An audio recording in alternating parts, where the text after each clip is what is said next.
Welcome to the 79th episode of the Friday Nightmares podcast. I am one half of your hosting team, and lordy, this woman is turning 40. Fuck yeah, she is. So by the time everyone listens to this, I will have entered my 40th year. So for all of those who knew me between 20 and 40, if you thought that was fucking wild, buckle up. So, I am Heather Powell coming to you today from Waterdown, Ontario, Canada, also known as That Bitch from the Horror for Dummies podcast. You mean that bitch? Also, 1/5 of the ladies from the Slumber Party Massacre podcast. Also, one of Scott's future groomspersons when he gets married in 2 years. Erica, that's for you. Oh my god. Also, a new auntie to the beautiful, sweet Edmund, who came into the world 2 weeks ago. My friend Anne had her baby. Baby and mom are at home and doing well, and so far I've fed him, and I haven't had any baby horror movies happen yet, so there's that. That's good. Right? And with me, as always, is Mr. Smokeshow Crawford, coming to you from the town of Swartz Creek in the county of Genesee, in the state of Michigan, in the United States of America, in the North American continent, in the Western Hemisphere, on the planet Earth, in the Milky Way galaxy. Fully vaxxed, boosted, and waxed, and ready to climax, and if you can, please get me wet and feed me after midnight. I'm the man with the glorious beard, a.k.a. Mother of Cats, a.k.a. the man with the humongous ego, a.k.a. Scott Housen, a.k.a. Scotty Too Hottie, a.k.a. the Golden God, a.k.a. Spanky, a.k.a. that traitor. I swear to God, your intros, I get so awkward because I look around because I heard this so many times. I don't know what to do. I'm like, just waiting for it to be done. Just waiting for it to be done. And as we all know, I never finish. No, man, finisher is not a thing for Scott. For Erica's like, please. And I'm just kidding, Erica. I'm just kidding. Not really, Erica. If you need help, just reach out to me. Actually, hopefully all comes to fruition and Scott and Erica come up here in May, hopefully, fingers crossed. And we're going to go on a ghost tour. Yay. I got tickets for us to go. Scott and I went on a ghost tour with this company, which is where you all heard about our exciting adventure downtown Hamilton. George will be joining us, and he said to me, will it be as exciting as you and Scott's tour? I said, I don't know. That was special. Only Scott and I get these very special times together when we get together. I don't know, maybe Erica will be the calming influence. Maybe we won't see like a Canadian protest about vaccines, Fast and Furious driving, crazy, like, didn't you saw two guys fucking in the window? We both saw that at New Year's one year you were here. I didn't see anybody fucking, but we did. I thought we see, saw two guys banging each other. I thought that's what we saw. Okay, maybe I just saw that. You may have seen that, but I just seen a guy standing at the giant, like, body-sized window, just butt naked, way up high, like, and just seeing his dong flopping about. It's dong, and then the fight between homeless people individuals that are homeless that almost occurred. Yep. That outside of a restaurant we went to. Scott and I just, you know what? I had an expired license, and Scott had to buy me a drink. Like, we just have a series of events that occur when we're together. The adventures never stop. Like when we went to that haunted house and like I screamed a bunch of shit and scared Scott, and then oh man, that was fun. When we went to the haunted manor, that was a good time. That was a really good time. Me annoying all the fucking haunters. Oh man, I can't wait to hang out again. We always have such a good time when we hang out in person. And I'm so fucked when you and Erica meet, because I'm just gonna be like, oh god, I'm in trouble now. Nah, I'll be nice to you. She's, as much as I tease you. Actually, I don't make fun of you that much in person. I think I do it more. No, like in person, I don't think we're too busy like judging other people and too busy talking about like life and other such things. And I want to come out this summer for Runfest. If you and Erica are going, I think that'd be a fun thing to do. Oh, there's not a question of if we're going. It'll just be when. Okay, so we'll pick a weekend then, and then hopefully for your birthday, maybe both of you can come back out here again, and we can do some haunts. That would be a lot of fun. Hell yeah. So we can get together 3 to 4 times a year. I feel like that is pretty good, honestly. Right. Like that's realistic. Just with the lives, and the 4 hours isn't that bad, but it's enough time. I think if we lived in the same country, it wouldn't be as bad. But like there's a crossing the border, there's a financial piece to it. I can only eat 5 things because I have celiac disease. It's a whole thing. Yeah, but Um, I was just saying, I got like for the 4-hour drive or whatever, if I'm coming to see you, I got to take the time off to make sure I have enough yeah. time to get out there. Because for one, I just hate driving at night if I don't have to. Yeah. Well, you always get here at a good time though, and we always Yeah. go like we do our thing when you come up here. We go for sushi, or when I come to see you, we go to. Oh my God, I can't remember the name of the restaurant. I want to call it Breezy Corners, but that's not what it's called. The breakfast place that's near your house. Your Oh, parents go there all the time. country carriage. Country Carriage. We go to the coffee shop that we both dig. We judge the mall that we we walk through to see if it still looks like it's being used in Dawn of the Dead. Yep, remnants Um, of the mall. yeah, yeah. So like, there's a lot of though I've never been to that amazing Mexican restaurant. 4 years later, I've known you, and I haven't gone there. We got to do that. You, me, and Yes. Erica will have to go out. You could drive. Oh, of course. Erica and I can enjoy some margaritas together. I'll say it's not far from my house. Like once again, about 15-minute drive. So. Oh, could we take a cab? Is there I cabs near you? I'm sure we could find like an Uber or something, maybe. But I would pay for an Uber for us if you were going to drink with us. I would for sure. if anything, I would probably just have one margarita because that's fine for me. Oh, you're no fun. I'd like us to get a happy little buzz. Maybe we'll go to the sports bar and get a happy little buzz. That Not could hammered, but yeah. happy little buzz when we come home and we watch Tubi movies. Exactly. Right? And I talk about banging your friend Dorman. He's still with his Dorman. wife? As far as I know. Ah, fuck. Okay. All right. What about your cousin? He's single yet? Definitely not. Poor Scott. If he ever gets married, I'm just gonna be going through being like, all right.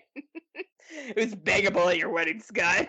which one of these guys are on limits? I know it's a short list though. In all fairness, it's a short list because who I really want to bang is Tim Davis. Oh man, he posted a video of him and his brother and fucking bite my fist. He tagged me in it, and I was like, you need to warn me before you tag pictures. Like they're fucking hot. And then like there's a beautiful young woman that's in the video briefly. And I'm like, oh, is that your brother's girlfriend? Like, is this Australia full of beautiful people between you and your wife? And he's like, no, that's my sister. I'm like, what did you do? Have the most beautiful fucking family? Yeah. That was his fucking sister. I know. Ben, Tim, don't let the guys we know that that's your fucking sister. Shit. Like, shit, I didn't even know he had a sister. No, isn't that interesting how he doesn't talk about his family? Fascinating. And on his latest, sorry, go ahead. I was gonna say, he doesn't talk about his family to the man that he says he loves, and that he's all wounded because he calls me a traitor, but yet he's never told me about his family. I just don't think your guys are that serious. Oh, we're as serious as a heart attack. Oh my, that is serious. But yeah, like fuck, him and his brother are fucking hot. I was like, god damn. He's like, oh, we can have a threesome. I'm like, I could barely look at you two in a video. You think I'm confident enough to take off my clothes with both of you and try to bang you at the same time? I appreciate your support in me, Tim, but I don't know. I don't even know if I can go to Australia anymore. If I do, I might just have to avoid seeing Tim because I just don't know if I can handle. Like, well, with him calling me traitor, I'm for sure avoiding his ass when I go to Australia. He's so bootylicious for me, baby. Well, yeah, fuck. Who cares? It's all over once you get into the bedroom, Scott. Honestly, that's just foreplay shit. Name calling and stuff. You just got to be more open minded. Oh, don't worry. I'm open minded. I'm gonna donkey punch him. You're gonna get some drop bears on him. That's what you're gonna do. No, we're gonna all react Wolf Creek. I'm gonna play what's his face? What's the killer in that? Mick something? Taylor? Yeah, Mick Taylor? Mick Taylor, isn't it? I think so. Yeah. At least I think that might be the actor's name. I can't remember. Oh, I can't. Anyway, I'm gonna play him. That's who I'm gonna be. You guys can be the victims as I hunt you down. Hungry like a wolf. And we'll sing that song throughout it. That's right. Coming next year, 2024, straight to Shudder. Kind of compares to some of the other shit that's been dropped on Shudder as of recently. Honestly, what a fucking slow year for Shudder. We'll get to that though. I'll get to our 2023s and our like back to scraping the bottom of the barrel, Scott. Scraping the bottom. Yep, this is the episode of mediocrity when it comes to our newer watches. So basically a dummy horror of dummies episode. Dummies of horror. Dummies of horror episodes. See, I can't even get the name right. So who the fuck am I? So anyway, I was saying Scott. So this is how bad this week is. So last week, Scott and I talked about whatever we talked about last week. Monday hits, and I'm like, "Hey, dude, we got to record." He's like, "No, it's not this week." I'm like, "Yeah, man, like it's this week. We got to record." Well, we don't got to. We choose to because this is our labor of love. Anyway, and I'm like, "Have you watched anything?" He's like, "No." I'm like, "Fuck." All right, let's watch some movies, and if they don't completely suck, we'll tell the other one to watch it, and we'll see how that goes. And we did pretty good for that being the goal. Yeah, between the two of us, we got 9 2023s, and I think I've watched 1, 2, 3, 4, 5, 6 of those 9. Yeah, and there's some on here that you have watched that I have not. So we have a nice little variety going on. There's one on here that I wish I had got to you in time, but I didn't. And you watched it. The anthology one. Oh. we both were suckered in by the anthology. We were like, yeah. Well, it was exciting because I was thinking, it's like, oh shit, the first anthology I've seen this year. I can add something to the category. And, oh my, this is not going to do anything for the anthologies I've seen this year. And the sad thing is, like, we'll get to it more, but like, I looked when I brought up the list just so I could add my movies to it. I'm like, oh yeah, I watched that, didn't I? What was that about? Shit. You know what's going to be funny? We're going to hit the end of the year, right? And that's when all the good shit's going to come out. You know what's going to happen? Yeah. Fucking November, December. Fucking Erica's going to come over and be like, oh, baby, it's so nice to spend this weekend together. Be like, yeah, we got to watch 2023's, Erica. There's like at least 40 we got to watch now. She's like, oh, okay. Sit down.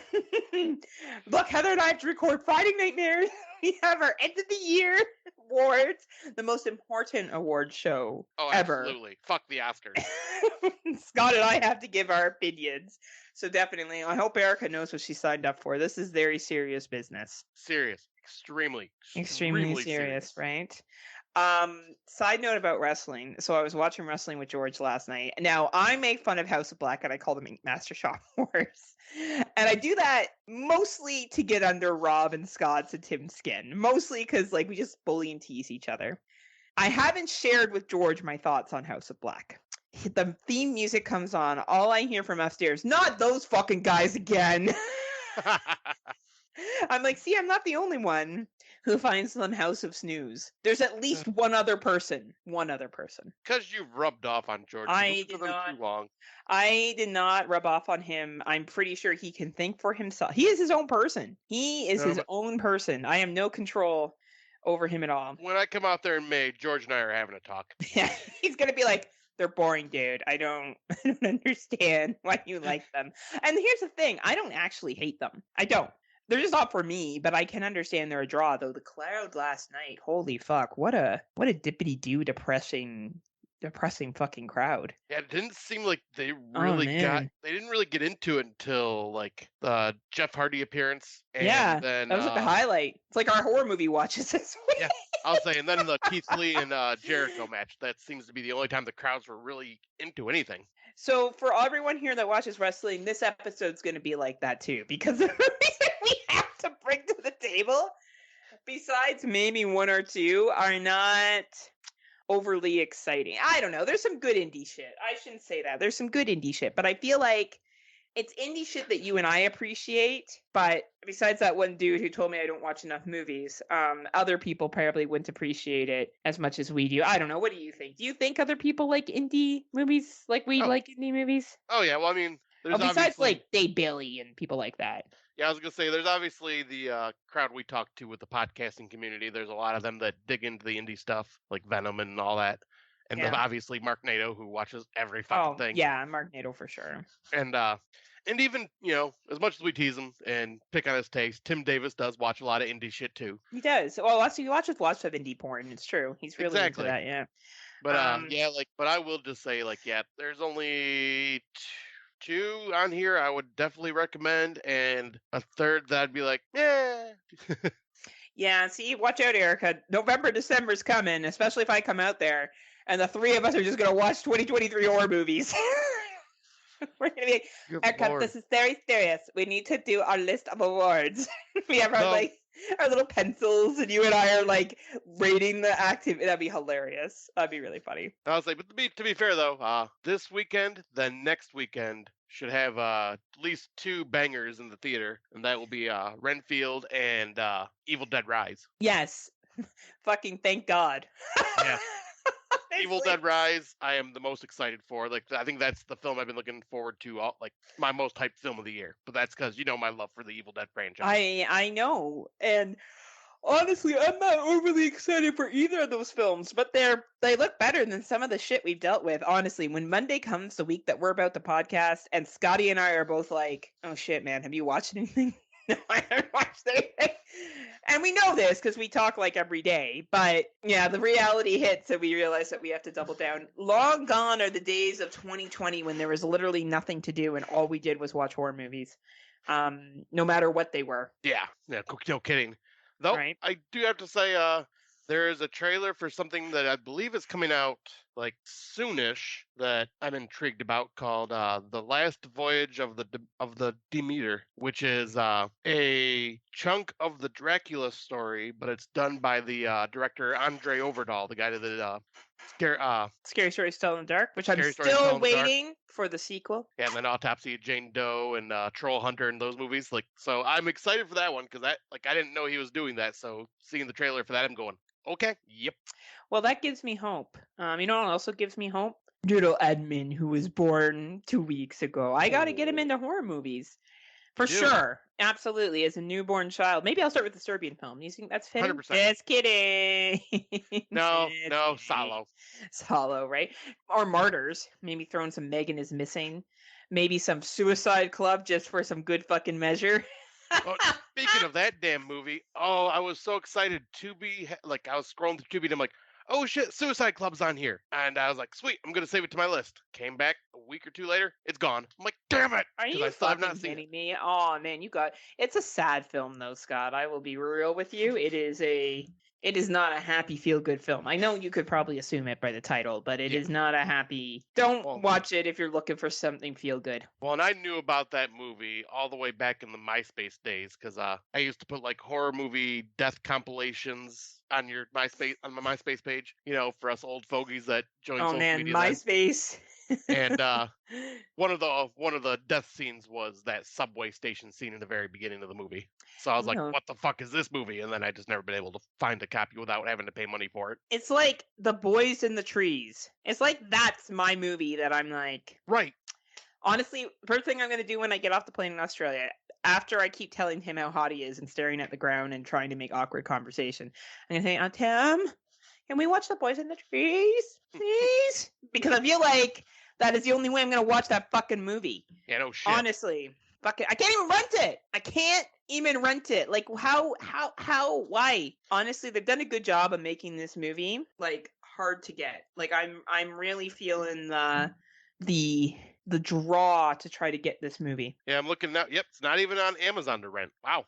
It's not even on Amazon to rent? Hold on. I'm just responding to a message. Sorry. I usually wouldn't do this online. Wow, that's not true. I usually do it, but I'm doing it quickly because it's important. So it's on Amazon to rent for you, but not for... Oh, fuck off. It's on... You're looking at movies right now. That's the same thing. Yeah, but we're talking about...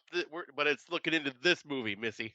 My name's Scott. I think you need to remember you were lost to the wilds. You know where you were for the last year and a half? The Upside Down. And I went in and I got you. I'm basically 11. Okay?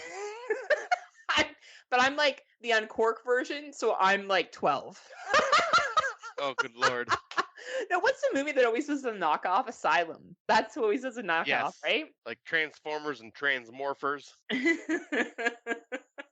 Yeah, I just looked at Boys in the Trees on Letterboxd, and for America, it seems to be in iTunes, Google Play Movies, and YouTube, and that's it. All right, let's see where Boys in the Trees is in Canada. I feel like nowhere. Oh, wait. No, United States only. Huh, wow. Yeah. I see. I'm going to have to come to your house to rent it to watch it. Right. My dog just let out the nastiest fart right beside me. Oh, my dog's been doing that for about a month now. Honestly, stinky bum bums. All right. Speaking of stinky bum bums, complaining about Boys in the Trees, Suicide Club, other movies that are fucking made in 2016 and 2001 because we don't want to talk about what we watched. We've really sold everyone on it. But you know what? I'm going to start off because this film actually wasn't that bad. If you enjoy indie filmmaking, I do recommend this film. Scotty, did you get a chance to watch this one or no? Yes, I did. Awesome. I look forward to hearing your thoughts. This movie is a 62-minute runtime. First off, let me congratulate an indie filmmaker for making their movie a fucking hour long. I'm actually going to give a round of applause. You can't hear it right now, but I'm clapping. About fucking time someone didn't skin 'em a rink. I'm looking at you. No one needs to see your indie film for 2 hours, okay? An hour is sufficient. Who is following you? 3 friends on a backpacking trip find themselves stalked by a mysterious individual recording their every move. This is definitely an indie film, but I enjoyed this movie. Very basic premise. I cared enough about what happened to the characters. I was invested in it, and to be honest, I was pretty happy about the ending. I thought they used their budget well for what it was, and I think for all low budget indie films I've seen, this is a one to follow and go, this is probably what you should do. What do you think? Meh. You didn't like it? I didn't mind. It's a 5 out of 10 for me. Like it was an easy watch, but where you were saying like you felt for the characters, I had no sympathy for these characters. I hated all of them except for I think the one girl that was not the feminist, far leftist, crazy psycho protester that's like just going nuts and being like way over dramatic, or the socialite that's constantly posting on Facebook that I always can't stand. Those influencers. Look, I'm right here. But like, I didn't care for what happened. I didn't care what happened to any of them characters, and like, but everything else that happened in it was decent. But the characters just definitely brought it down for me. Well, that is fair. So it's a low budget film. It is available on the Tubi. You can find it on Google, Vudu, YouTube, Microsoft Store, and Amazon Video. All right, and I will bring in the next one. Let's see. Oh boy, I also gave this one a 2 out of 5 on Letterboxd. But this is the one we were kind of mentioning earlier, Dark Lullabies, an anthology by Michael Colombe. A thrilling horror anthology by Michael Colombe to tuck you in and rock you to sleep. That's the synopsis. Rock you to sleep? Yes, because it's gonna put you to sleep because this was freaking boring. Like, there's usually decent, at least one or two stories that I can find in any anthology, and I'm like, okay, that's decent enough or whatever. This one had potential for that, but every story that I was starting to kind of get interested in abruptly ended. You didn't like the elevator story? I thought that was good. If I did, I don't remember it. The guy doesn't let the chick in the elevator. Okay. Yeah, I vaguely remember that. Meh. It was... Right? Yeah. Okay, what about the chick with the laptop? Don't remember that one either. Did you even watch this movie? I did, but Voodoo. Do you remember that? Voodoo? Voodoo. You didn't watch this movie. You are a liar, pants on fire. No, there was a one with a ghost during Halloween. Yeah, that was the second one. There was a werewolf story. Yeah, which was good. That one I thought was okay. The trick-or-treating one I thought was decent. But what about the first one? It was about voodoo. Yeah, that's the one that I remember ending just abruptly. Yes, it did end abruptly, yes.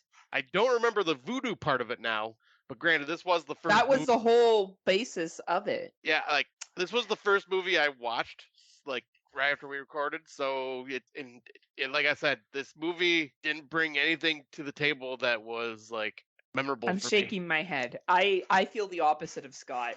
I don't think this movie was great, but I at least remember the fucking stories in it.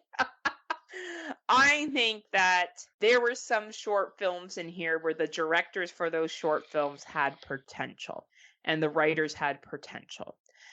There's a story about an elevator situation where a guy doesn't let a woman in an elevator and something happens. I think that director has good potential because I think that was a good story. I think the Trick or Treat one that director has potential because I think that was a good story. The werewolf story, I think that director has potential. Also a good story. I think this was a good collection of people who are doing their first short film in a lot of cases, and there's potential.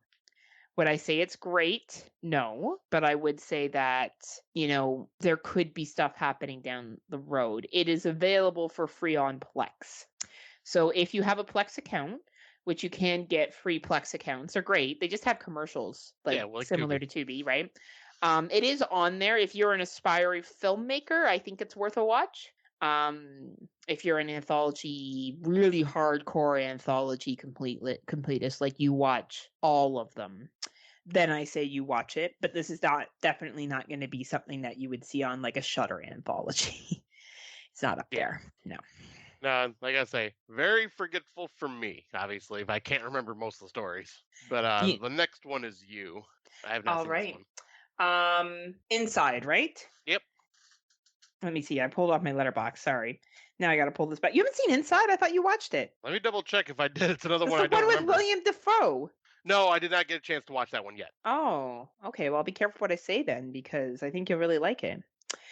Well, or at least enjoy it. Inside is a 105-minute runtime, a solitary exhibition. An art thief becomes trapped in a New York penthouse after his heist goes awry. Imprisoned with nothing but priceless works of art, he must use his cunning and intervention to survive. So this has a 3.0 star rating. It has William Defoe in it, and he is basically acting by himself the entire time. This is a very artistic film, though. Think Castaway, only in a New York apartment with high-end art. I enjoyed it, but it does drag. 105-minute runtime was probably a little too long in the tooth for this film. But if you like solitary horror, you like William Defoe, you will enjoy this and a slow descent into madness. This movie is available on iTunes, Google Play, Amazon, YouTube, Microsoft Store. I would say it's worth any price that you pay if this sounds like your thing. And the movie is called Inside. Yeah, because this is one I definitely did want to check out. I just did not have the time at work. Yeah, that is fair. I think it's long, Scott. I'll tell you, it is a long one. Yeah, well, the next one I'll talk about was a theater watch, and by God, it was under 2 hours. In fact, it was only 93 minutes. Bring back that runtime for theaters, please. So this movie is 65, and it stars what's his face, Adam Driver, and the tagline is 65 million years ago, prehistoric Earth had a visitor. The synopsis is 65 million years ago, the only two survivors of a spaceship from Samaras that crash landed on Earth must fend off dinosaurs and reach the escape vessel in time before an imminent asteroid strike threatens to destroy the planet. So obviously, this happens right around the time that the dinosaurs go extinct and all this. This was fun.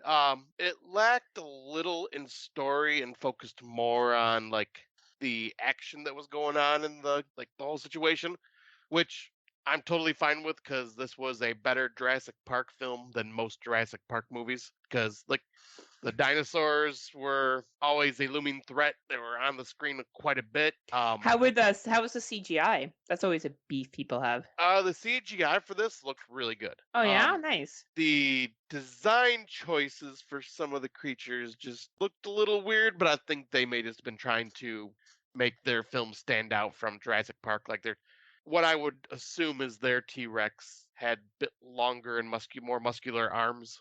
Also, it's been hitting the gym a little bit more than the other Exactly. T-Rexes. So it looked a little more strange from what we're used to, but like it worked. And like Adam Driver does a great job. The little girl actress that is with him does an amazing job. Her name was Ariana Greenblatt, I believe is the one. Because yeah, there's two girls in this. But yeah, I thought they did a great job. They had good chemistry together. There was a lot of good action. Like it's not really scary, but this also just kind of like fits along the lines of Jurassic Park in the way like the original Jurassic Park, where it has a little bit of horror-ish elements because you got big dinosaurs chasing you and stuff. And I just had fun with it. Like it's nothing amazing, but it was fun. So would you recommend it to people? Yeah, I think this would just be an easy watch, and I think you would be just highly entertained. And it's now out of theaters, or might still be in theaters, but like just few screenings. But it's Yeah, also it on. wasn't in midi theaters out here. I think like two. I don't think it had a good showing. Like I don't think it had a lot of people watch it, kind of thing. Yeah, probably not. But now it is available to rent on Amazon, iTunes, Google Play, and Vudu to buy, and then to rent iTunes, Google Play, Vudu, and Spectrum on demand. Nice. Well, would you say it's worth like a $5.99 rental? Because that's probably what it's going to be going for, at least. Yeah, I would say it's definitely worth the $5.99 rental.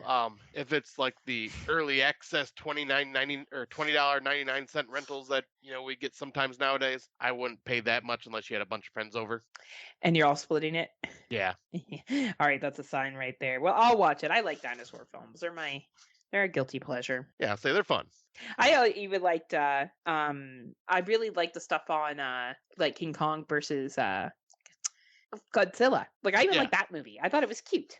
which is saying something because you were not looking forward to that film. No, I liked it. I was real emotional. Like I didn't know whether King Kong was going to help Godzilla, and then he did, and I felt that was very emotional. So, the movie I'm going to talk about is Bunker. So this is a 109-minute runtime. It's filmed very interestingly.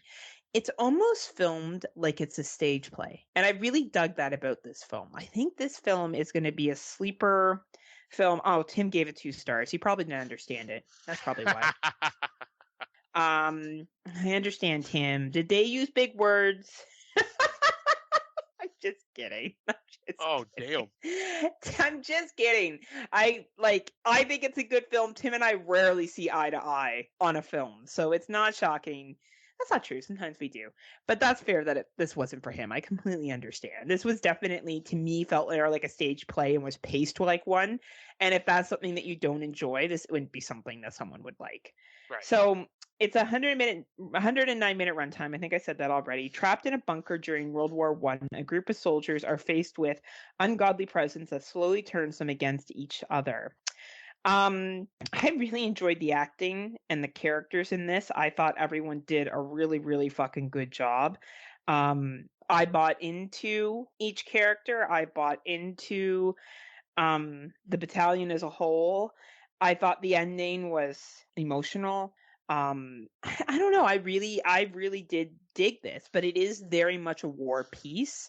You do have to like war movies to like this with a little bit of horror. This is no what was it, Dogs of War? Oh, Ghosts of War. No, the one with the werewolves and their soldiers. Oh, Dog Soldiers. Dog soldiers. There's no Dog Soldiers or Ghost of Wars or anything like that, but it's a pretty decent movie, I think, anyway. It is available on Vudu, Amazon, Microsoft Store, DirecTV, and Hoopla. I think it's worth a rental if you like war movies with your horror. If not, then I would say skip over it. And a rental, I would say $3.99, but hey, if you don't like war movies, this probably isn't for you. Yeah, this is one I plan on at least checking out, like along with Inside. Well, we have a screener, so you should. Yeah, exactly. Because I watched the trailer for both Inside and Bunker, and they both looked intriguing. Yeah, I liked Bunker. I enjoyed it quite a bit. I thought it was really clever and good. I'm surprised Shudder didn't pick it up. It seems like a Shudder film to me, but I mean, they still might. Yeah, they might. That's true. They might pick it up for next year. You never know. Yeah. So I will go on to this wonderful gem. So this, like I said, this is gonna be an episode of mediocrity with watches for 2023 for me, and this one is definitely one of those. Yeah. But it's to be original, so that should tell you everything right there for the most part. It is called Safe Word. After eloping with her seemingly perfect boyfriend after only a few weeks, Colette realizes too late his intent is to control her completely. So this is a very sexual film, and obviously with safe But is word. it sexual without being fully sexual? Like, are they clothed? It's like I don't think there was any nudity in this. Like I think there was some like where they like assumed they were naked, like just like they didn't show any nudity, but you could see like bare shoulders and all that stuff. Whoa, the shoulders. There may have been like an ass shot, I can't remember at this point, but yeah, just like very it reminded me of just a very generic 50 Shades of Grey in a way. Oh, so like 50 Shades of Grey Asylum. Safe Yes, word. exactly. And like the character in the male character in this is a complete narcissistic piece of shit, and I can't stand him. And so he may end up what's winning. Tim Davis doing in the movie? Oh, sorry, Rob Humphreys. Oh, Rob's like, yeah, because women should be kept with a safe word, Heather. But yeah, this had a very lifetimey appeal to it. Kind of like a lot of the like Tubi thriller films that are out there. Yeah. Like it seems like their thriller category is very lifetimey, where their horror category seems almost Sci-Fi Channel-ish. Yes. That's a good way to say it. But it was an easy watch, but it is nothing I would recommend. Like it's just, it was there. It was like I was saying, the narcissistic husband will probably get a "I hate you" award for the "someone I hate" thing. Hey, that's something. It must have been not that bad then. Like just because I know those types of people, and I'm like, oh fuck that. Oh, you know someone that was like that? Oh, I know quite a few people, unfortunately. Unfortunately, I'm right here, Scott. Sorry. But yeah, I wouldn't recommend it unless you're just wanting unless you're Lance Lamford and his wife makes him watch it. Yeah, or I was gonna say or Lacey Lou, who likes the there you go. Likes the Lifetime style, because she does like the Lifetime stuff, right? Oh yeah, she does. You're right. You're right in that statement. Her and she may like it. I'm not whether Dan would or not. I have no idea. But Lacey and Dan from Cut to the Chase, give them their shout outs here. But yeah, she might like it, or at least be willing to watch it. But yeah, it's a Tubi original. It's free, so it was one of those. Why not? Yeah, it's kind of how Scott and I get most of our dates. We're free. Why not? We're there. Why not? Erica's like, preach it, sister. All right, so the next movie we're going to talk about is also a Tubi original. Sure and made in Canada. Canadian classic right here. Marry, F, Beep, Kill. Marry, Fuck, Kill. It is a 90-minute run. It's what I want to do to the Horror for Dummies, guys. I want to marry Scotty. I'm going to fuck Tim. I'm going to kill Rob. Actually, I'm going to kill Scott. And I'm going to fuck Rob. Just to prove that he has to fuck older chicks. Just to be like, see, now you finally beg someone your own age, right? 5 estranged friends play a seemingly innocent game that spawns into something far more sinister than they could have ever imagined. Scott watched this, and I decided I would watch it too. I don't know. I don't think it was that bad. I thought it was okay. I just thought the ending got weird. I was very confused by what happened at the end. I thought the one person that was the protagonist was no longer the protagonist, and the other person that was the antagonist became the protagonist. But yeah, like that was the only part I didn't really like. I would have preferred if the ending was not a happy ending, if you get my drift. Right. And they just went on to do what they were going to do. Some people stood out to me in this. One of the chicks I liked the most, unfortunately, died really, really early on. I think her name was Paige or Vicky or something. I thought she was kind of funny. I don't know. I thought it was fine for a free Tubi watch. I thought it was entertaining. We got a new channel, folks. Tubi. Tubi. It was Tubi, which is the opposite of Tubi. It's where all the worst Tubi films go. I don't know. I thought that it was. I don't know. I thought it was okay. What did you think? Yeah, it was fine. It's a 5 out of 10 film for me. Like it was there. Had potential, but just kind of like you said, lost it in the end.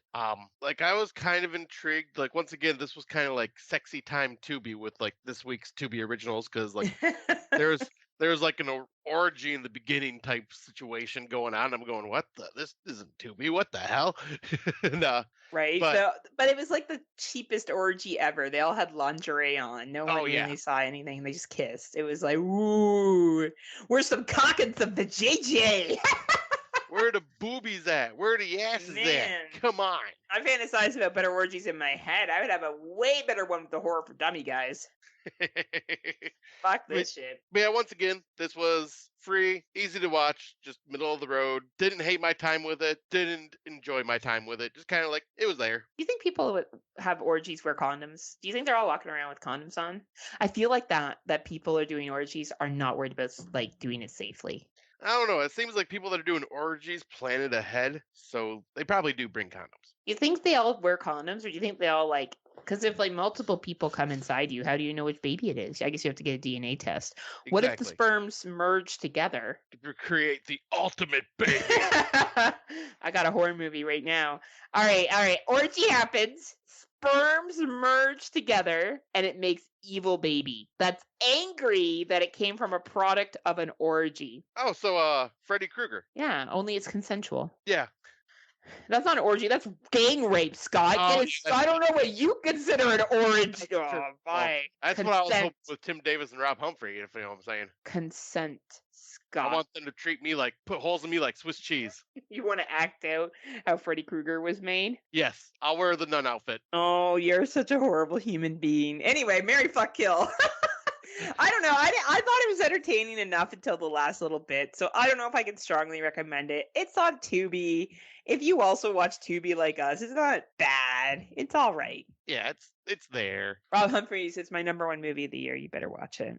You have to watch it, actually. Don't watch it, Rob. Don't watch this or Safe Word. I want you to watch it to see what I want to do to you, Rob.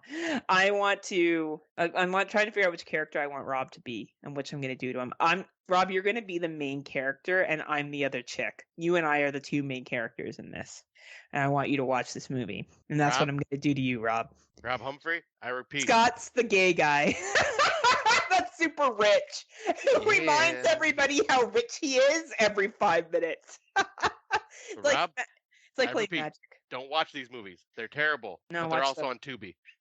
Yeah, watch them, Rob. And realize that Scott is the gay guy who makes a lot of money and reminds us every 5 minutes, just like I remind everyone that I'm going to Europe. Wait, you went to Europe? What? And you and I are the main ones, and Tim Davis is the slut that runs off and gets killed. Damn it, Tim. All right. Told you to keep your asshole closed. Absolutely. All right, I'm going to try to say this next one. I've had a hard time saying this name. It looks weird to me. Okay, you say it. Consecration. Consecration. It just sounds so weird to say. Consecration. Anyway, it's a 90-minute runtime movie. This one was made in Scotland. And, Scott just took off his headphones and he's leaving. Scott, come back. Oh, for Gotta hear about this super, super different exorcism film. He's already yawning because he's like #over it. This is a 90-minute runtime. Blessed be the curse is the tagline. After the alleged suicide of her priest brother, who's living with a bunch of nuns. Okay, it's all these nuns and this priest. It almost sounds like a rooster with the hen house. It doesn't seem to make sense to me. I thought priests all lived together and nuns all live together. Yeah, that's what I thought. Okay, anyway. So Grace travels to isn't that why it's called a convent? Yeah, nuns? Right? Anyway, Grace travels to the remote Scottish convent where he fell to his death. Just trusting the church's account, aka the Catholic Church. She uncovers murder, sacrilege, and a disturbing truth about herself. Oh man, some of the ratings for this film: 3.5 stars, 2.5 stars, 1.5 stars, 1.5 stars, 2.5 stars. I don't know if you want to see another demon movie based in Scotland in the Highlands, check it out. That's about all I could say for it. It is pretty much your basic paint by numbers, exorcism, demon possession, Catholic Church is an asshole movie.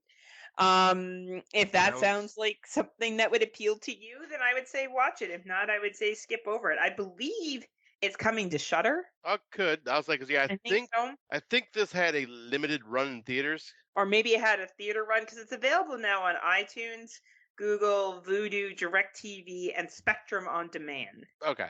So if for some reason you really like exorcism films and films about demons, watch this. If not, and you're Scotty and you're fucking #over it, don't waste your time. You're probably not going to overly enjoy it that much. Yeah, say unless something is in the film that would I go liked towards one of the Marry, awards. Fucked, Kill more than I liked this movie. Yeah. Well, I was gonna say, like, the only reason I would watch this is if you told me, hey, there's a award-worthy thing in here for our end of the year stuff. Unless we do an award of hours I wish I could get back, then no, I don't think this is one that we would say. Now, we saved the best for last. Fuck yeah, we did. All right. So this one is a sequel to what I consider kind of a hidden gem of 2021. And I think it was, Brandon Orlick found it on Tubi and highly recommended it to us. The original or the first film was called Horror in the High Desert, and they released a sequel that came out this year and it is now on Tubi. And it is called Horror in the High Desert 2 Minerva. Not High Desert. Not High Desert. High Desert. Not High Desert. But the tagline is, no one just disappears. In 2018, a string of tragedies unfold in the high desert of northeastern Nevada. A woman was found dead, and another would vanish along the same stretch of a remote highway. Could these events be linked to the infamous 2017 disappearance of outdoorsman Gary Hinge? Yeah, so I really dug the hell out of Horror in the High Desert, the first one. And so I came in with this one kind of hoping for more of the same, like, that same feeling. And yeah, to my surprise, this movie fucking delivered. Sure did. It's done in that documentary style mockumentary style format, like the original or the first film was, and just had a lot of people they interviewed and talked to just kind of build up this myth and story about this disappearance of this woman. And fuck, was it creepy. This one was legit creepy. Good. And if I remember correctly, it had a very short runtime. Yeah, 76 minutes. So, this director knows what they're doing. And apparently, he is also in the works of making a part 3. So this is going to be a trilogy. Awesome, huh? Fucking Yeah. Awesome. I love when I see little indie films like this, like the little indie films that could, just knowing what they're working with, coming out with good stuff. Tim Davis probably won't like it. I can't remember what he thought of the first one. He hasn't watched the first one. Oh, he hasn't? He hasn't watched this one. I'm sorry. He hasn't watched the second one. And Rob Humphreys hasn't watched it either. The Hump, the Dump, the Hump, and Dump. Dave Bailey, check this out. I think you'll enjoy it. Yeah, I think Bailey will for sure like it. So that is our 2023s. That could check out the last one on Tubi, Horror in the High Desert 2, not to be confused with Horror in the High Desert 2. That is available on Tubi. For older watches, Scott watched a really good movie. So I'm just going to quickly go through mine because, as always, him and Erica have shown the quality that Tubi has to offer. The film I'm going to talk about is not nearly as impressive. Actually, I forgot to mention something else here. Did I tell you I saw Pay the Ghost a couple of months ago? No, you forgot about that. Yeah, I watched Pay the Ghost finally. Nicolas Cage is an interesting dude. He's such a good actor. When he wants to be. He just does some fun things. Right, when he wants to be. I watched a movie called Killer Party. And this was I've never heard of it from the 80s. Have you heard of it? No, until you had brought it up to me. 1986, 91-minute runtime. By the end of the dance, some of the sorority sisters were dead on their feet. Ho, ho, ho. 3 sorority pledges are tasked with ensuring that the gals of Sigma Alpha Pi throw a killer party at an abandoned fraternity house. Unfortunately, a vengeful spirit decides to take the killing literally. This is a fun one. If you like 80s horror, you like a little bit of April Fools, mix it up with a little Happy Birthday to Me, maybe throw in some Hell House, a little razzle dazzle. I think you'll dig this shit. What's that other one that you really like where the lipstick is used? Barbara, what's your girlfriend? Barbara. Are you thinking Night of the Demons? Yeah. I'll say Barbara Crampton wasn't in that. That was Linnea Quigley. Sorry, I lose track of your girlfriends. All right, so Night of the Demons thrown into this as well. It's a fucking fun little 80s film. I say you and the missus watch it sometime. If she likes 80s. I don't know. Is Erica into 80s? Yeah, I think she just likes all horror. Like a normal person. Yeah, yes. Just in general. Well, if you guys are ever in the mood for some 80s and an 80s in the mood, yeah. Fuck yeah, you are.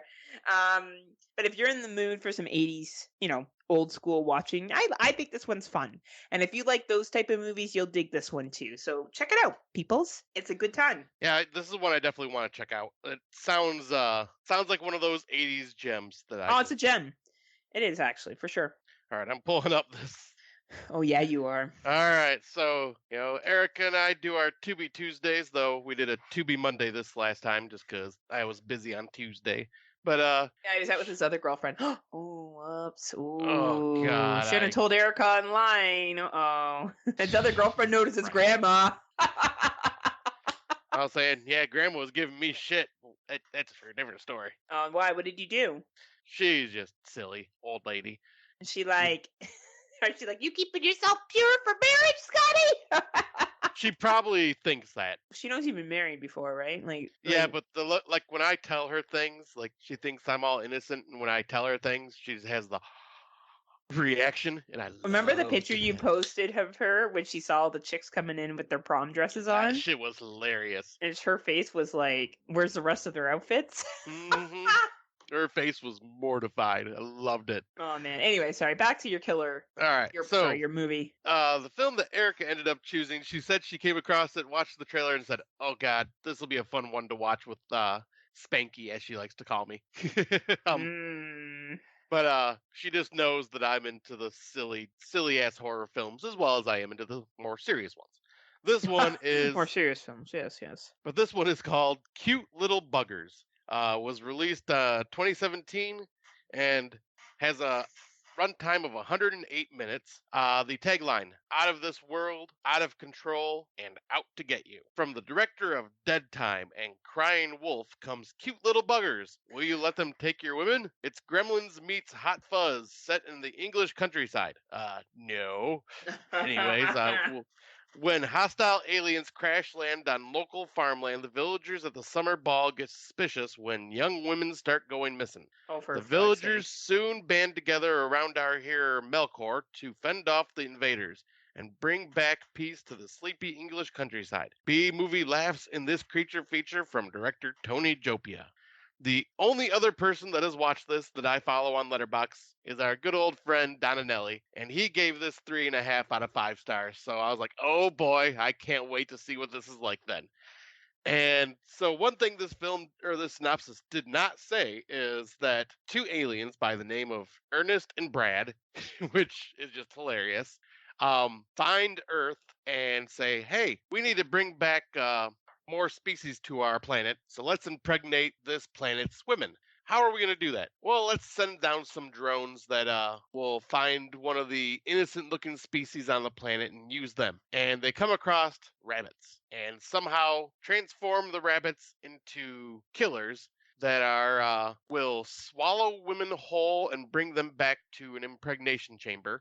And if they run into any males, they will just murder the fuck out of them in gory, hilarious ways. Yeah, like I'm watching the trailer. This doesn't actually look this bad. It looks like that Rabbits movie, only better. Like Night of the Lepus? Yeah. Yeah, like I mean, the CGI for the rabbits is ridiculous, but Yeah. like Yeah. it's almost like that was done on purpose to fit the film, like because it just fits with this film. But I found it to be fucking hilarious. It had some gore, had plenty of nudity, like it was just ridiculous story. Like the people that made this film knew what they were doing and knew what type of film they were making. Very just ridiculous and out there, but a lot of fun. The only thing I would complain about is the runtime of 108 minutes is a bit long for something like this. The joke does kind of start to run stale a bit. I would say this would have done better at maybe an hour and 20 minutes, like because it's very just funny and just silly, but also like I say, gets kind of stale after a while. But unfortunately, Erica passed out halfway through it because she had a long day. So I was watching the last half of it by myself and like teasing her and trying to wake her up. And, Whoa, she fell asleep during this Oscar-worthy film. I'm surprised. oh, she falls asleep all the time. But usually it's with one of my favorite movies that she falls asleep on me and I have to pick on her. Oh, it's because you maybe need to make her stop Relentless. watching Gremlins for the 15th fucking billion time. Hey, we haven't watched Gremlins yet, but I said, don't you dare fall asleep on me when we do watch Gremlins. I don't care how many times you've seen it. You're like, stay awake. I will poke you over and over and over again. Oh man, she might like that shit. Maybe she'll be like, yeah, Scott, I'm so tired. I hope you don't poke me again. But anyways, yeah, I would say this movie was definitely a lot of fun. I give it like a 3 out of 5 on Letterboxd, and it's free on Tubi. So if anybody wants to watch something silly, this is definitely very entertaining. Nice. Well, I'm glad that you brought that gem to the table. So I decided to do something a little different with our What's New. And I'm not sure if people are aware of this, but under Shutter, you can go to series and they have podcasts. Oh yeah, I forgot about that. And they have one called The Darkest Night. They have 3 seasons of it. So I'm listening to season 1, and it's like a story. It's like a horror story, and I got to tell you, it's pretty fucking good. The voice actors in it are good. They do a great job of painting it. The one I'm listening to right now is like experiments in this facility mixed with Ready or Not, mixed with like evil corporation. It's really fucking interesting. The Nice. episodes are about 37 minutes in length. They do get shorter as the seasons go on, so I feel like as it went on, maybe they got feedback that they should make it shorter. And they started having these podcasts in 2016. Honestly, quite enjoyable. I'm looking forward to listening to more. So if you have Shutter, it's The Darkest Night, and it's under series, and I recommend listening to the first season. I'm digging it so far, and I'm interested to where the story's going to go. Awesome. Yeah. As I always like hearing about like your recommendations for certain podcasts because I end up usually giving them a listen after you bring them This up. is a good little story. Like, it's strict storytelling, right? Right. So I think you may dig it if you're like cleaning around the house or something and you just need to put something in your ears. That might be something to listen to. Hell yeah, I will definitely do that. Hell yeah. And I really didn't have anything for what's new, so I just figured for this, just because everybody knows how big of a freaking Gremlins fan I am, that I would give my quick thoughts on the Gremlins Secrets of the Mogwai trailer that just dropped yesterday, which would be Wednesday. Like, so so it would be the 13th of April, or sorry, 12th of April. But it's supposed to be a cartoon series that HBO Max was producing and was going to release while the Warner Brothers merger happened, and now it's going to be released under the streaming service Max because they bought out HBO. They finally released the trailer. I've been hearing about this for a couple of years now, and I wasn't when it first came out, like the news came out, I was not really excited for a Gremlins cartoon because I've wanted, a true Gremlins 3 live action film. And so, but me being the Gremlins fan I am, I at least have to watch the trailer, see what I think. And the trailer looks cute and looks like it'll be entertaining. I just, there are a few things that I'm nitpicking on. One of them had been answered for me, thankfully, so that's been cleared up. But one of the things I'm very nitpicky on is that in this trailer, this series takes place in 1920s. And this little boy gets introduced to the main Mogwai, which we all know as Gizmo. But it's 1920s, and Gizmo introduces himself to the little boy as Gizmo, which most people probably wouldn't have a problem with this, but being the fucking nerd that I am for this series, Gizmo did not get his name Gizmo until till Billy Peltzer got him as a gift, and his dad had named him Gizmo because of all the inventions his dad makes. So the fact that in 1920s Gizmo is using the name Gizmo just kind of rubs me the wrong way and makes me feel like, okay, whoever made this series must not have really been paying attention. But the thing that is weird is it's produced by Joe Dante and Steven Spielberg, as well as a couple other people. So I'm like, well, how did you guys let this go through? Maybe it's the whole in joke of, the whole 3 rules don't make sense. Maybe that's just kind of another in joke with this is, who gives a shit about the lore? The lore is already kind of screwed up. But that just kind of rubbed me the wrong way. And then what was the other thing that I had told you guys about? But and then Gizmo just kind of speaks gibberish except for like his name. And I kind of just chalk that up to maybe he just hasn't learned the English language yet. Because obviously, like, he speaks it in a very cute way. But I guess Howie Mandel did not come back for this, which I thought he would come back to voice Gizmo, but he did not. So the guy that's playing Gizmo in this just sounds off to me. But once again, like if they made a Gremlins remake, I doubt they would have had Howie Mandel come back as Gizmo. So I mean, I'm still of that mindset that I'm still gonna give this a watch and judge it for what it is, like on its own. But yeah, I thought it looked cute. The animation looks interesting. Looks definitely more kid friendly. But I'm a little disappointed, but at the same time, I kind of expected that. Like, because I don't know how they're going to be able to drag this out as a series. Well, I think your criticism is fair, Scott. Like, if you are going to do a series, like they should make it if they're worried about the familiarity of not knowing like it's Gizmo, right? Then just do Gizmo's origin story as a title. Yeah, like Origins of Gizmo or something, Yeah, or or Secrets something of like Gizmo. right where and do some kind of prelude at the beginning of before he was Gizmo, his story began, Yeah, right? So there is some easy writing that can be done or storytelling that can be done exactly. that can help make it a little bit easier. So I do understand your critiques. I do think they are fair. Yeah, it's not like I'm watching it going, oh, they said, like, Gizmo said his name in 1920s. Fuck this. I'm not watching it. This is a piece of shit. Like, no, I'm still going to give it a chance because, I'm a sucker for Gremlins and it is my favorite movies of all time. So I at least want to give this a chance and hope it's still good and entertaining and I can just look past that. Right, right. I think that's a really good point. And at least you can try and see how it goes, right? Yeah, exactly. If you Like, hate it, you can blame it. You can go on Facebook and other people will support you.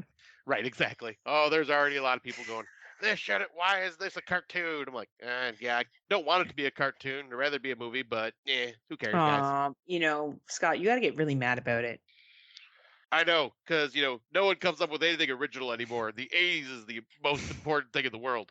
Gosh, it's so funny that you should say that, Scott, because our out of the dark topic is your passion project from something that annoys you. What is it, Scott? Yes. Tell me the story. So people, we need to have a sit down. We need to have a little powwow here and have a chat. Horror icons from the 1980s. Are they really all that? Come on now, people. Like, so I wanted to bring this up in our Out of the Dark segment because I have seen this a lot lately of people just saying horror is not like it used to be because they had all these horror icons like Freddy and Jason, but what do the 2000s and late 2000s have? Blah blah blah blah blah. And What? it's like they don't need. The thing is, 80s had icons of everything. That was just a part of the decade. You do not need horror icons to make horror movies good in the modern age. There have been a lot of amazing one off films or sequels that just don't have a specific named killer. Yeah, there are a couple that have tried the franchise thing, like, Art the Clown for Terrifier, Victor Crowley for Hatchet, and stuff like that. So we do have like lesser known icons in this modern age. But the thing is, people, the 80s just gets its dick sucked, and I'm just so tired of it. Like, there were some good movies, and like obviously, yes, Freddy and Jason and Michael Myers and Pinhead and Chucky and all the fucking icons of that era are awesome, but they have all get run into the ground with their films and continuous sequels. I just don't have these nostalgia factors, even because I was born in '81, so I grew up through the '80s, and like my most impressionable time would have probably been the '90s. I don't have nostalgia for anything back then. Like, yeah, there was cool shit back then, but I wouldn't be saying to this day like, oh, it's so much better back then than it is today. Like, no, like especially in horror, hell no. Like, I will say this right here and right now, the 2010s to the 2020s, probably the best decade of horror in my opinion. It has had so many amazing freaking films, and Yeah. people always shit on modern horror, and it just rubs People me the shit wrong way. on modern horror that watch 5 horror movies a year. Exactly. Those people, I know they don't, and I don't care how this sounds. I know you don't know what the fuck you're talking about because you haven't watched anything. If you tell me that no good horror movies have come out in the past 10 years, I know that you just sit at home and watch Friday the 13th on repeat with prom night. Yeah. Like, that's fine. Like, that's your thing. That's okay. But you can't comment on something that you don't watch. I am not a regular. So I cheer on the Buffalo Bills. Complete side thing here. I cheer on the Buffalo Bills. They're the only NFL team that's close to me. So I watch them in major events, right? Like I'll maybe watch the first game of the year. I'll watch the Super Bowl if they make it or the playoffs. I am not an expert on NFL football. So I don't say how NFL football is because I watch a handful of fucking games. Right. So when people tell me that something isn't good and they don't watch it, or they watch a handful of something, I don't really take your opinion with a lot of value, because all you're saying is a handful of movies I've seen aren't good. So that means everything in that decade is not good. Exactly. And I don't know. I just feel like that's a paintbrush that you shouldn't be painting. And I get why why people amplify the 80s. That is like the boom of when horror movies were cheap to make. We talked about this all the way back on episode 1, where it was cheap to make, that people realized that there was money to be had. Shutter's gone on over this. Yep. That's why they were popping out like crazy. Like, let's be real here. If it wasn't that time when Jason was involved in Friday the 13th part 2, and if that was to happen at a different era, would have it had the success that it did? I don't think so. Yeah. There were some great slashers in the 70s, like Texas Chainsaw Massacre, Black Christmas. Like, now Texas Chainsaw Massacre did breed sequels, but those sequels are fucking confusing. Yeah. Like, they don't follow any kind of, like, at least the Friday 13th films, you have Jason is consistent in all of them. Right. Yeah. Right? Well, except for, I guess, technically the 5th one, but the concept of him and the evil of him is consistent. And yet again, that definitely has its place in horror history, and I think we should be thankful to the 80s because of that. Yeah, exactly. But when people start saying it's the best, so I pulled up some articles. So the greatest horror villains, and we're going to go through, because people will say, well, no one's as recognizable. Okay. Number 1 on here, Ghostface. Oh, wow. Now, I am not the biggest fan of Scream anymore, but I'll fucking tell you something right now. From 1996 to this year, 2023, Ghostface remains one of the most popular, recognizable fucking horror villains. Scream is a mainstream film. Even my friends who don't know horror know Scream. Yeah. They've had big names in those films. They're revisiting it with those new ones, and they're rebuilding the franchise. That is a recognizable horror icon. I can go Google Amazon right now, things for Scream, and get a billion different shit if I want it. Right? Recognizable. Next one, Pennywise the Dancing Clown. Both Tim Curry and the most recent one. Mm-hmm. Again, recognizable. People know who Pennywise is. Even non-horror fans do. Why? Because when I went out and you went out as those two fucking characters on a ghost tour, everyone knew who we fucking were. Yep. They all got it. All right? It is well known. Next one, Freddy Krueger. That's technically started in the 80s, so I'm going to skip over that one. Hannibal Lecter. Anthony Hopkins fucking nailed this role. Yes, people know who he is. I know that people don't always associate this with horror, but again, 1991. Annie Wilkes from Misery. Yeah. Well known. A lot of people fucking quote this movie. Tons of people quote this movie. True. Right? Let's see what else. Candyman. Fucking Candyman. Another horror icon that came from 1992. Let's see. Buffalo Bill. Silence of the Lambs. Xenomorph. Oh, no, that's Alien Resurrection. Nancy, this is a good one. Nancy Downs from The Craft. I would argue that for young ladies in my age group, she's extremely recognizable.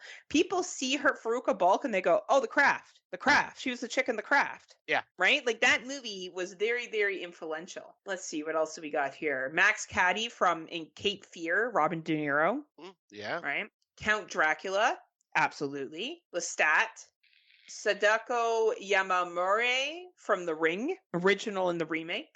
And Nurse Brenda Bates from Urban Legends. Yeah. Yeah, quite memorable, absolutely. And Tiffany from Child's Play. Yeah, Bride of Chucky and Seed of Chucky. And then finally, to kind of knock it off here, the fucking Leprechaun, 1993.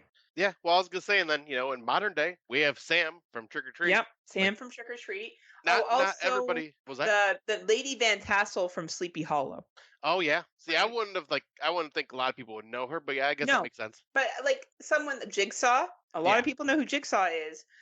Annabelle, the creepy doll. People remember creepy dolls. Yeah. I just think that slowly but surely, I would argue that Art the Clown, slowly and is becoming the same thing. So yes, I understand that Jason and Freddy stand out, but I would argue that Ghostface is right up there with them. That Yeah, stuff is exactly. extremely well known. Then that has streamed over the past 20 years. We got 20 years of Scream. Actually, we have more than 20 years of Scream because that film came out in 1996. Yeah, So it's we're going coming on up to on 30 years. yeah. When was the last time a really good Friday the 13th movie came out that people didn't shit on? Let's see here. When was the last Friday the 13th movie, Scott? Was that the Michael Bay film? Yeah, and I think that was 2009, I want to say. So since 2009, we haven't, besides I'm not talking about people that make their fan films. So let's see here. Yeah, Friday the 13th, 2009. So we have from now, and he wasn't in the 1981. Well, I guess technically Jason was. That's who the icon is. He comes up at the end. Yeah. So we're looking at 1981 to 2009. So the way I'm seeing it right now looks like Ghostface has been in more movies and well, not more movies, but has spanned the time frame more than Nightmare on Elm Street. Or not, Friday the 13th, because bulk of his movies were in the 80s, and that's it. So if Yep. it's that good, shouldn't it continued on? I know there's like rights issues. Yeah, I was gonna say there is the right? lawsuit that kind of stopped everything, but you know, the reason I even brought this up was just because like we don't need horror icons to like label a decade good. But I think I agree with you, Scott, but I think people also need to understand that icons come from every single fucking decade. Like, Yeah. every single decade will have their icons. And yes, some icons continue. I know who Anthony Perks, like Psycho. I understand Norman Bates. That's from the 60s, for fuck's sakes. Yeah. I wasn't around in 1960, but I know what it is because it's so famous and well known. It doesn't mean that it's not great. I'm not saying that Jason isn't great or Freddy isn't great or all Exactly. like Pinhead isn't great. Like, all this stuff is great. It's just stop pretending like it's the best thing and things aren't good anymore. It makes you sound like an idiot. Right. It makes you sound like you haven't watched anything in the past 30 years. And I don't know. I just find, like, if you don't like it, say, I don't dig it as much. It's not for me. But box office numbers have shown and people's purchases have shown the shit is just as awesome. And like the Friday the 13th movies and like a lot of the Freddy movies weren't that great. Yep, like I will, like, you know me, I love the Friday the 13th movies, but like I can admit they're not that great after a certain point. Well, and they're great for what they are, Yeah. like for what they are, right? And it's not saying you can't enjoy like Jaws. We have a friend that loves Jaws. Jaws is a great film. And Jaws And is it's probably one of the most iconic out there. absolutely We only right. had one, like, well, 4 films, but like one film that everybody remembers. Everyone remembers and has spawned a lot of shark movies off of that. It definitely set the bar. But that doesn't mean that you can't enjoy other creature fucking feature films. Like, Right. there are like the one with the alligator where they were in the house last year or a couple years ago. Was it Swim No, what the fuck was that called? in Florida? Yeah, because it had a swimmer. She was like a special, like professional swimmer. But yeah, what the fuck was the name of that movie? I really liked the one with Blake Lively too, that shark movie. Crawl. Yeah, Crawl. Okay. And Lake Placid, Rogue. I liked Rogue too, actually. That was fun. That was a fun film. But like you can have other creature films that you enjoy. I don't know. And there's also more variety now. Like I know in the 80s they had a whole bunch of cheesy shit that came out and there was only so much stuff that made to the theater and there was a lot of released on demand. I agree. I don't think you need horror icons, but I also do think there's icons in every single generation. Like every single generation has them. And And granted, these icons, besides like say Ghostface, probably won't ever be as big as like a Freddy Krueger who like spawned like a TV show and showed up on talk shows as Freddy Krueger and shit like that. And yeah, but that I was mean, also that time frame. yeah, exactly. I was like, Like that that wouldn't was work the now. 80s. Yeah. You don't have talk shows now like that. You don't have like, and I think that's the other thing too, is people don't get that time has moved on. Yeah. Like what was big in the 50s and what worked in the 50s, like you watch these old black and white movies, they're fine for when they were. I was actually having a conversation with a friend of mine and we were talking about the Crazies and I said and he likes the original. I'm like, fuck, the original is boring. Yeah. God, it's a chore to get through. The 2010 one is a lot better to watch and a lot more entertaining. And he's like, "Oh, well, I really like that." And it's because he watched it as a kid, and that's his thing, and that's okay. But like, it's also a different time frame for when certain things work. the marketing campaigns that worked for Freddy wouldn't work now. It's just like you could never do the marketing campaign that they did for the Blair Witch Project ever again. Right, That would exactly. never work for found footage again. It was a Like one-time thing, right? like the 80s had a different way of marketing things. Nowadays, a lot of things are marketed due to social media. So it's a Yes. completely different style of marketing. It is. And it's not to like, I don't know. My biggest thing and will always be it is okay to have your favorite decade. It is okay to have your, like, obviously have your favorite thing. But to walk around and say that everything else sucks, it just seems to me like such an uneducated opinion. Like, it just, like, so everything else that's ever been made since the 1980s is horrible? You're going to Right. tell me there hasn't been one good horror movie out of the thousands and thousands of thousands that have been made? Like, that just seems silly to me. It just Exactly. seems impossible to me. So yeah, I agree, Scotty. Like, I yeah, agree. like I say, like I will say 80s is probably my second favorite decade, but 2010s is my number one now, right now, at this moment, because there was a lot of amazing horror films. I'll be honest, I don't rank decades. I don't really care Yeah, to. Probably my least knowledgeable is the 70s and backwards. And I am trying to change that. I do have a close friend who watches a lot of older films and he watches very little newer films. So as much as I criticize him for not watching newer films, I do have to own that, my horror history besides the big ones in the 70s is pretty jaunt. Now, mind you, because of our challenge of first time watches only, I have definitely seen a lot more. Like I never seen any giallos until like this, right? And there's a right. lot that I've watched because of that. There's a lot of like little like good old Snaky Bender. I Yeah, one yeah, of my fangs. fangs, one of my guilty go-tos. Like, so I am just as guilty when it comes to older films. I definitely do not have the knowledge. I find some of them boring.